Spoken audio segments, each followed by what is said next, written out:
দিনভর এক উত্তেজনা উৎকণ্ঠায় কাটে কেরানীগঞ্জের মানুষের। হঠাৎ করে দুপুরে একদল ডাকাত হামলা চালায় স্থানীয় রূপালী ব্যাংক শাখায়।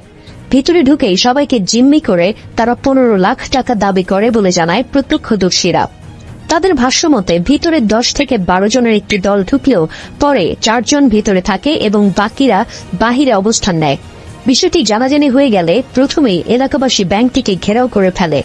এরপর সেখানে সেনাবাহিনী, পুলিশ, র্যাবের সদস্যরা উপস্থিত হয়, যদিও তারা তাৎক্ষণিকভাবে কোনো অ্যাকশন নিতে পারেনি। ঘটনা হলো এখন তো 4 জনকে নিয়ে গেছে। 3 জন না 4 জন? 4 জন। কতজন ব্যাংকের ভেতরে ছিল সেটা জানেন? 10-12 জন হবে। ব্যাংকের সিকিউরিটি গার্ড জানায়, রেমিটেন্সের টাকা উত্তোলনের কথা বলে একসাথে বেশ কয়েকজন ব্যাংকে ঢুকে পড়ে। ভাই আপনাদের কি কাজ? বলতেছে বিদেশ থেকে রেমিটেন্স আসবে, তো টাকা উঠাবো।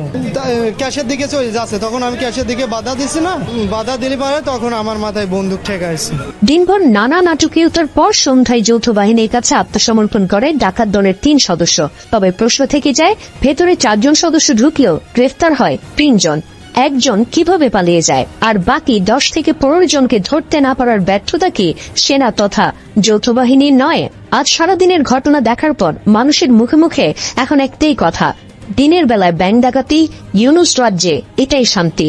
তবে নিরাপত্তা বিশ্লেষকদের অনেকেই বলছেন, কয়েকজন 19 থেকে 20 বছরের অনভিজ্ঞ ডাকাতদের ধরতেই যদি সারা দিন ব্যয় করতে হয় আমাদের বীরপুরুষ সেনাবাহিনী, পুলিশ, র্যাবদের, তাহলে কোনো কারণে যদি ভারতের মতো পরাশক্তির সামনে এদের মুখোমুখি দাঁড়াতে হয় তখন কি অবস্থা হবে সেটা অতি আত্মবিশ্বাসী এদেশের পাকিস্তানপন্থী জনগণের বোঝা উচিত।